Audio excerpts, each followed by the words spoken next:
Hello, I'm Mark Lawson, president of the ECS Publishing Group. Welcome to this series of interviews about choral music in the post-pandemic world.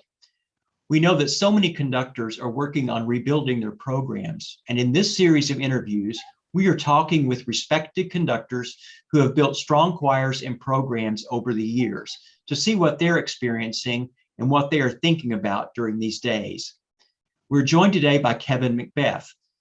Kevin has several distinct roles in that he is the conductor of the In Unison Choir, which is a part of the St. Louis Symphony, and he is also the director of music and worship at Manchester United Methodist Church in St. Louis. So welcome, Kevin. Thank you, Mark. I'm glad to be here to chat with you.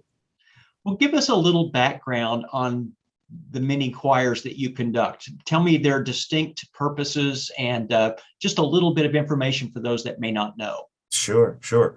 My primary role as director of music in Manchester involves adult choirs, as you would guess. So our chancel choir, which currently has a membership of about 130 singers, although post-pandemic those numbers can be all over the place and have been for the last several weeks.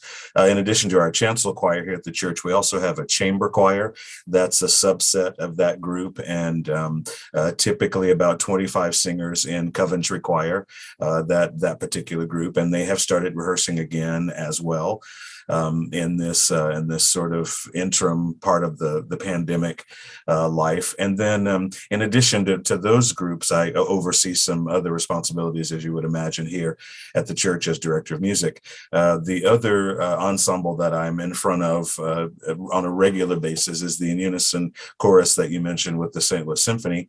And SLSO is one of those lucky places we actually have two resident choruses. So the St. Louis Symphony Chorus and then the St. Louis Symphony In Unison Chorus. And so that ensemble I conduct, and we meet on a regular basis. We're back finally into regular rehearsals and have a 4, sometimes 5 concert season with the orchestra. So I'm happy to say that even though kind of a shaky start for all of us, all of our groups are back and singing right now.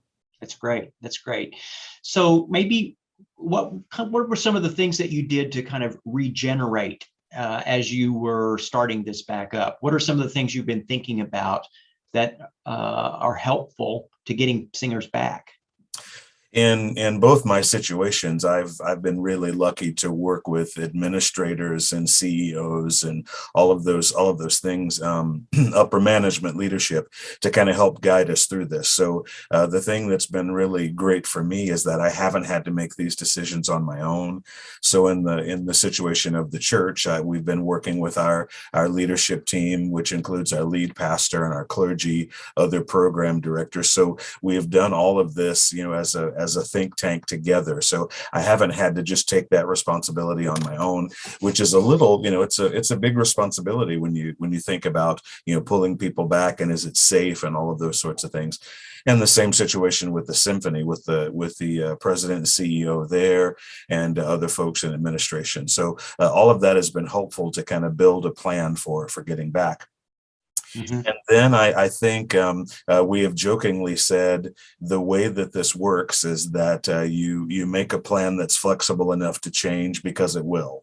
And so you have an option A and you have an option B and then begin to move forward. So that's really been our process, and just sort of watching numbers and watching all of the other things that everybody else has been paying close attention to in this pandemic with COVID, with vaccines and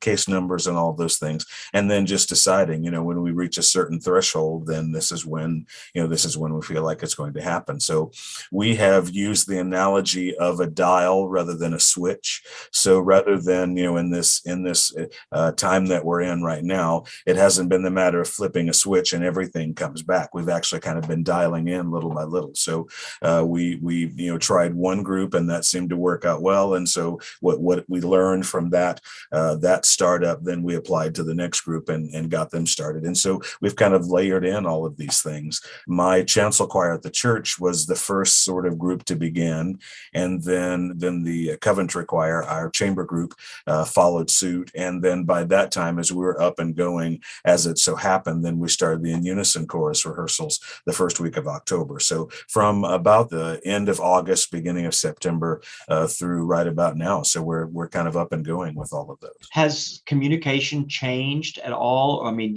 I'm sure that you changed your communication processes while the pandemic was going on, and are you going to continue to do it that way, or kind of talk about how you find you're communicating with your people? It really is a time of overshare, I think, for all of us. The wording here at the church is just being incredibly transparent so that people know, what we're thinking about and what those plans are. And so as people are feeling anxious about getting started, or, thinking that we're moving too slow and wanting to get started, and it's come from both directions, as you know. I'll talk to some people who just aren't ready, and nearly in the same day, we'll hear from other people who, can't believe that we're moving as slowly as we're moving. So it's one of those things that we just kind of have to balance. But communication has been the key. So not only communicating what our thoughts and plans have been, but also just explaining that this is the reason why we're going to move in this direction. For instance, with the case of the In Unison Chorus, the St. Louis Symphony was really adamant about getting the hall open again, getting the orchestra back on stage, and fully, kind of embracing that. And so that was top priority. And so we understood that once the orchestra was back, once we had audiences back into the hall, then we'd be able to talk about, okay, then it's safe to, this has worked well, so it's safe to go this next step. So really kind of understanding what's going on, and then sharing all of that, being really open and upfront with all of the members of the ensembles and saying, this is what we're attempting to do. This is how we're going to do it. We'll prepare for this, and knowing that could possibly change.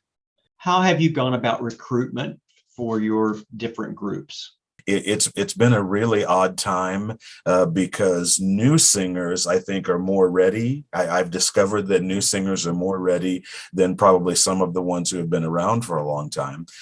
Case in point, with our chancel choir, we're probably operating back at about 60%. So we don't have all of our singers, and some with health conditions, and some who are have young children at home and waiting for the vaccine for the kids to roll out and those kinds of things. So there's some hesitancy on that side. But since we've started our chancel choir at the church, we have 10 new members who have come to join us, and they have been very much ready to come back and sing. So I've really tried to capitalize on this time of waiting. The pause has reminded a lot of people who may not have been singing how much they've missed it, and so they've really been ready to come back. So we've really encouraged them. We've really tried to entice new singers to come back and be a part of that. But then also really trying to boost the activity and boost the interest of people who have been, plugged in for years and years and years. And so that's a combination of both those things. So we've seen much of that happening, but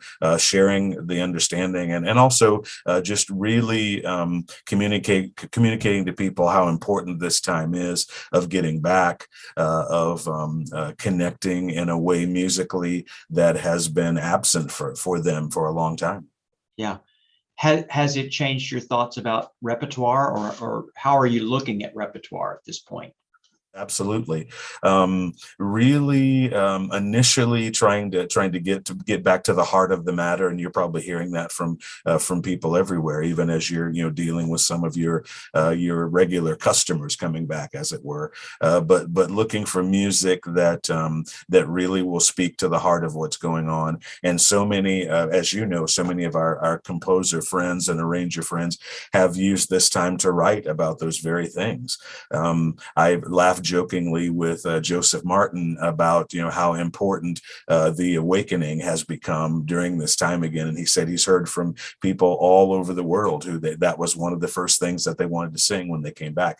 Understanding that text spoke right to the heart of, being away from this music and this art that's been so important to us, and understanding what that absence has meant, and then also understanding what it means to have that music back again. So really speaking to music that has the right kind of substance and the right kind of message for us. I have also I've been very upfront with my singers. I have filled their folders with things that I know they can't wait to sing, and so I've been upfront. I said I know that I'm really trying to entice you back. I'm really trying to woo you back, and so all of those things in the folders that I know they can't miss singing, and very unashamedly I've done that and said, the music is here waiting for you. We're hoping that this is stuff that you've missed singing, and so have chosen repertoire on purpose that way. But again, as everybody continues to say, dealing with smaller numbers, so having to rethink and reshape kind of some of those larger works that normally I would have jumped right into. I'm saving those. I joked that this isn't a Brahms Requiem year for us. It's not gonna happen. So we're looking at some things, even as we're programming for Christmas. We're looking at some things differently, and choosing repertoire that won't challenge us quite as much, but hopefully will give us a wonderful singing opportunity. So in kind of just looking ahead here as we close this, what are some goals, or how do you know when to turn that dial? Are there certain things that you're looking at, like the level of participation and when you can go to the next level? How are you determining those things? Very much so. So really kind of taking my lead from the singers in both cases, and they are and have been all very upfront about, this is how much we want to do, and this is really where we want to be. I think really the goal is to kind of get us back to where we were. Several of my choral director friends all said that oddly enough, right before the early part of 2020, as things were getting going, they were having some of the best rehearsals and having some of the best experiences ever. And we had just finished a wonderful Black History concert with In Unison and the orchestra, and had a great time there. I mean, literally just weeks right after that concert, with the church choir here getting ready to do our normal Palm Sunday concert, which we've done every Palm Sunday for years as one of our choral masterworks. And so really right in the thick of things, and singing was most amazing at that point. And so it's kind of ironic that we went from that really high place of music making to where we are now. And so some of the goal of just trying to get some of that reality back. One of my other goals is to really spend some time just in voice building. We're hearing from all of our singers, we need to learn how to breathe again, and we need to learn how to sing proper tone. And so setting the goal of really trying to work toward building the voices back, as well as building the numbers back. Really, more than anything, we have become more so pastoral musicians, I think, during this time. And so helping with the healing, helping to get people back. Fortunately, we've not really lost anybody to COVID, but there have been deaths for other reasons, and there have been people who have been ill. And so I've worn my pastor hat so much more in the last year and a half than I ever have. So connecting with singers and making phone calls and just encouraging people during this time of pause, of staying well and understanding what that means. And so also, being a part of that, I'm happy to say that in both of our situations, we are well above the national average for vaccines. In fact, we're nearly 100% vaxxed in both cases. So encouraging the vaccine and letting people know that really is the thing that's gonna get us back, and to help us to do that. One last thing I was thinking about is, and I've heard a lot of people talking about this, is that some of their challenge is, how do you build community again? Because community is so important in a choir, that people feel like they're part of a group. Any particular thing that you've done or seen about that? Sure, and thanks for asking that question. I'd forgotten about this. I knew right away, as we were starting to come back. One of the things that we learned a lot about is all of these Zoom and Microsoft Teams, whatever platform you were using. People were still connecting with those, and that need for just community, even though you were isolated in your own space, you were connected to people in that way. And so right away, I knew that part of our return was going to be connecting with important people and kind of regaining that. And so in both situations, again, we made that happen. With the In Unison Chorus at the SLSO, we made sure that first night we had our president and CEO there to welcome the group back and reintroduce people, that were an important part of our team. We are really involved in churches in the St. Louis community through the In Unison program. And so we had a minister from one of those churches come and speak the very first night and offer a prayer. Even though the In Unison Chorus is not a church group, we just knew that was a way that we wanted to reconnect. And so inviting those important people back even as a part of your rehearsal process. We have 5 clergy here at Manchester. And so our first 5 rehearsals, we had each of those 5 clergy come each of those nights to welcome the choir back and to say hello and to offer words of encouragement, and again to offer a prayer. And that has been amazingly healing for us in being able to connect with those people.